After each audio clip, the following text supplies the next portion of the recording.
This is Phil Borders. I'm a psychiatrist at Hendricks Therapy, and today we're going to discuss a particular type of journaling called feeling identification.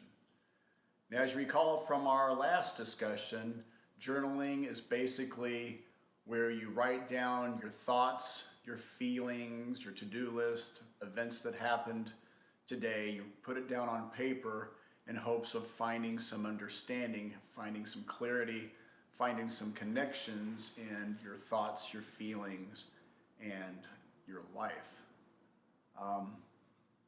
You don't try to edit, you try to write quickly, and you just take a few minutes each day, and after a while you get pretty good at it. So this particular type of journaling is called feeling identification, and that's simply what it means. It's trying to identify how we feel. Now, this sounds easy. This is not easy. This is actually quite difficult. Now, some people are relatively good at it, and some other people can be quite clueless about it. I'm not that good at it, and look what I do for a living. So identifying your feelings can be, quite a challenge. Now, there is a way to cheat, and it's always good if you can cheat, and that is by downloading a list of emotions or even a list of emoticons and going by a list of feelings, and you can kind of like, okay, I felt like that today, or oh, okay, I felt like this today.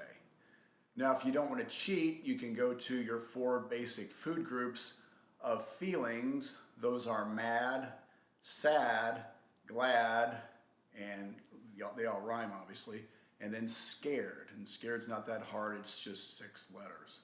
So if you can write down those, then you can have a good start at your 4 basic food groups of feelings. When you get better, you can add things like embarrassed, disgusted. You can start becoming a little bit more specific about your feelings. Once you have your feelings down pat, which again, that's going to be a process, then you start looking at, well, what occurred? Why am I feeling that way? Or why did I feel that way this morning? And you can look at, okay, I felt this way, I was having these particular thoughts. They could be current thoughts, they could be thoughts of things of the past. You can look at what transpired today, what stressor I'm going through over the past month. So you try to figure out why you're feeling a certain way. And that gives you, again, more information. Then, when you have that down pat, then you can start looking at what did I do with that emotion. Now, things can get kind of interesting because sometimes a feeling can cause another feeling. For example, to say my wife gets sick and that really is annoying because now I got to do the dishes and we got to cancel plans.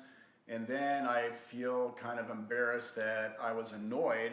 So my embarrassed feeling can come on the heels of me being angry at my wife. Another way that feelings are interesting is some people have difficulty feeling comfortable with a certain feeling. So they will quickly switch to another feeling, and they might not even be conscious of that flip. For example, just say that you're like a 45-year-old lady and you weren't allowed to feel angry when you were a kid, and something happens in your life where you appropriately feel anger, you're very uncomfortable with that feeling, so you automatically flip to feeling sad or maybe feeling scared because you don't like that feeling of discomfort. So you have to watch, are my feelings, is that a true feeling? Is my feeling following another feeling? Is a reaction to another feeling? So again, this all gets pretty complicated, but it's also can be, incredibly interesting too. Now, once you're able to put it all together, then instead of having an automatic knee-jerk reaction to a certain feeling, you now have some choice. It's like, okay, I know how I feel.